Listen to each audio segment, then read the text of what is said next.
And we're live. What's up, Revo Nation? Today, I'm going to be talking about something fairly controversial, and hear me out. Kyrie Irving has made some bold statements in his tenor in the public eye. I mean, hoopla on Christmas I don't really get into that. I don't really necessarily think of Christmas as a holiday, so, I'm just happy that I get to be with my family, so. My name is Nick. Are you going to leave us like LeBron left us? It's a great question. No, I won't leave. I'm not leaving. How can I leave you guys? Michael Lee's back here with you on SportsCenter, continuing our breaking news coverage of a potential trade between the Celtics and the Cavs that would basically swap the starting point guards for the two teams that faced off in last year's Eastern Conference Finals. Kyrie Irving going to Boston, Isaiah Thomas going. But that hasn't stopped him from getting into even deeper waters with his latest Twitter post. Now, I know this video is going to trigger a lot of people. All I ask is you keep an open mind and you do as much research necessary after watching this video. Do your own research. Look this up for yourself. Look at the references. Look at what he's talking about. Dig deep to find the truth, because the truth is out there. You just need to dig deep enough. So what happened really? Kyrie Irving posted a tweet. It was a movie, and after a week-long battle with the media and the NBA and the entire Jewish community, he has finally issued an apology on Instagram after he got suspended by the Brooklyn Nets for 5 days without pay, after his contract with Nike got terminated, and after the NBA commissioner himself wanted a personal meeting with him. After he posted the apology, a lot of people are still kind of unforgiving, saying that he was just forced to do it, he's doing it for the money, blah, blah, blah, blah. But I'll let you decide for yourself. Let me read the apology. While doing research on WHWH, he's talking about God, I posted a documentary that contained some false anti-Semitic statements, narratives, and language that were untrue and offensive to the Jewish race/religion. And I take full accountability and responsibility for my actions. I am grateful to have a big platform to share knowledge, and I want to move forward by having an open dialogue to learn more and grow from this. To all the Jewish families and communities that are hurt and affected from my post, I am deeply sorry to have caused you pain, and I apologize. I initially reacted out of emotion of being unjustly labeled anti-Semitic, instead of focusing on the healing process of my Jewish brothers and sisters that were hurt from the hateful remarks made in the documentary. I want to clarify any confusion on where I stand fighting against anti-Semitism by apologizing for posting the documentary without context and a factual explanation outlining the specific beliefs in the documentary I agree with and disagree with. I had no intention to disrespect any Jewish cultural history regarding the Holocaust or perpetuate any hate. I'm learning from this unfortunate event and hope we can find understanding between us all. I am no different than any other human being. I'm a seeker of truth and knowledge, and I know who I am. Now, some people are saying that this apology was forced, that he doesn't really mean it because he's facing the backlash of his tweet. And I'm creating this video because I think a lot of people are still confused about the original post and why so many people are making such a big deal out of it. Some people think it's no big deal, it's just a tweet, it's just a post. What's the big deal? And my question to you is, do you know about the movie he posted? It's a movie called Hebrews to Negroes, What You Need to Know. It's based off of a book with the same title that uses references from some of the earliest forms of fake news and propaganda in the 20th and 19th century that the Nazi regime used in order to brainwash kids and youth into hating Jews and eventually resulting in the Holocaust. The book in its essence pins blacks against Jews when both races have such a rich history of both slavery and injustice, with so much pain and turmoil attached to what their ancestors went through.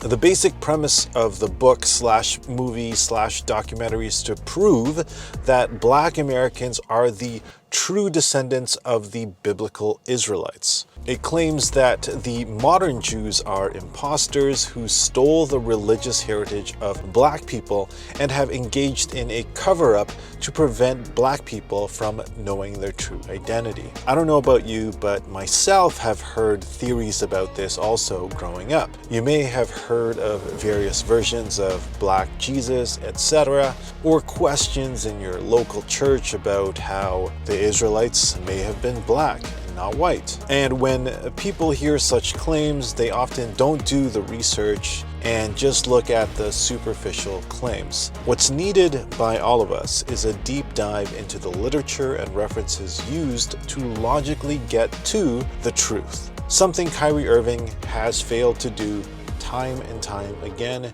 in his career. Personally, I don't think Kyrie Irving is an anti-Semite. I don't think he has hate in his heart. I trust that his intention wasn't to spread hate. However, as the saying goes, the roads to hell are paved with good intentions. I just think personally, he's the type of person that's prone to conspiracy theories that aren't really substantiated with historical accuracy. The documentary and the book also claim that Jews are responsible for the transatlantic slave trade and falsified the history of the Holocaust. I mean, come on, like we're over this. The Holocaust happened. Nobody's trying to make some horrible history up like that. We know for a fact that World War II happened. Millions and millions of people died, many of them Jews. And the film includes passages from Henry Ford's The International Jew and 2 fabricated quotes from Adolf Hitler himself. In fact, there's several statements in the book that are from Adolf Hitler but reference to some fake books. Now, I know in the past Kyrie Irving has talked about his flat earth theory, and Kyrie Irving has promised to stay in Cleveland. He left. And Kyrie Irving has promised to stay in Boston. He left. And Kyrie Irving has repeatedly thrown his current and former teammates and coaches under the bus, but it doesn't take away from the fact that he's definitely one of the most gifted basketball players to ever lace it up. However, Nike just cut ties with him, stating, "At Nike, we believe there is no place for hate speech, and we condemn any form of anti-Semitism. To that end, we've made the decision to suspend our relationship with Kyrie Irving effective immediately, and we will no longer launch the Kyrie 8.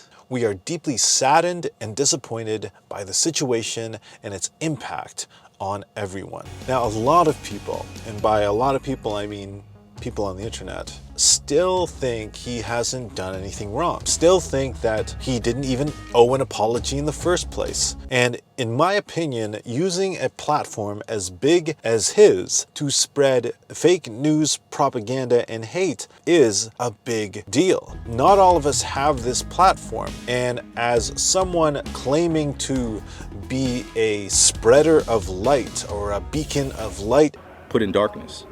I'm a light. I'm a beacon of light. as he says, you need to use that platform with utter and total responsibility. Because now so many people are pretty much getting onboarded with this propaganda that this book was spreading. Now, some people are calling this a stop to freedom of speech, but there is no defense for hate speech in America or the free world. Yes, you can say what you want, but you can't spread hate and you can't spread lies that will pin 2 entire cultures and races against each other. The spreading of fake news about whether or not Jews are real, or the Holocaust happened, or that Jews are out to get the blacks is so polarizing and divisive that we all need to do our part and look deeper into the things we're researching before we spread them. We don't need to destroy other people's buildings for our building to be built. And I know this is controversial. Players Association, the president of that, CJ McCollum, actually condemns anti-Semitism and says this: "It's safe to say that we know that Kyrie and all of us, me specifically, I can speak for myself, specifically condemn anti-Semitism in any form. I am specifically against it. I specifically believe in promoting equality, diversity, of inclusion." So a lot of specifically there. And also, the Nets have given Kyrie 6 items that he must complete in order to return to the team and be removed from his suspension. So it's 5 games, but some are speculating that it could be more. And these are the terms. He has to apologize and condemn the movie. He has to donate $500,000 to anti-hate causes. He needs sensitivity training. He needs anti-Semitic training. He needs to meet with ADL Jewish leaders. He needs to meet with Joe Tsai to demonstrate understanding. Some people have been against this, but a lot of people also speculate now that this is actually just an ego battle between Joe Tsai and Kyrie Irving, because Kyrie Irving was fairly disrespectful and didn't respond to Joe Tsai. On the flip side to that, the National Basketball Players Association, Jaylen Brown's, the vice president, says that the union disagrees with the terms of Kyrie Irving's suspension, and he says that they're going to challenge the benchmarks that I just mentioned, that they're requiring Kyrie Irving to execute in order to be taken off of his suspension. And as well, Kyrie Irving has actually met with Adam Silver, and so that is good. I mean, since Adam Silver is Jewish himself, Kyrie Irving meeting with him, I think, is going to be big. So I don't know if he bypassed the Nets, if he can bypass Joe Tsai, but I'm sure that if he speaks with Joe Tsai, all of this will kind of move along. However, Kyrie Irving's career is still in jeopardy because a lot of people are wondering, whether they can bring him on the team without having all this drama around him, right? So I'm not sure at this point where this is going to go. Let me know what you guys think in the comments below. I'm going to try and keep this updated, and I'm adding this last portion because before I publish this video, I want to make sure that we have the latest facts on what's happening regarding Kyrie Irving, the Brooklyn Nets, and this whole fight against anti-Semitism. And again, I don't believe that this is, blacks versus Jews.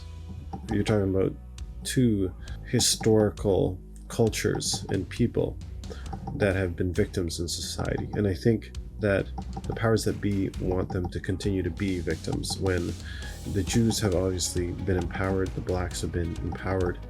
And I think as humans, we should continue to move forward together, united as one, under the banner of humanity, not under the banner of our skin color or race or religion, but under the banner of the blood, the shared blood, the equal blood, and the breath that goes through our lungs.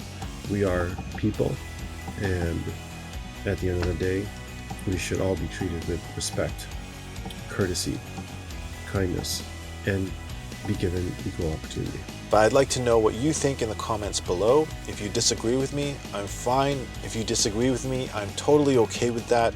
Let's have an intelligent, peaceful discussion about it. Let me know what you think in the comments below. Make sure to like this video, subscribe for more in the future, and I will see you guys next time. Bye for now.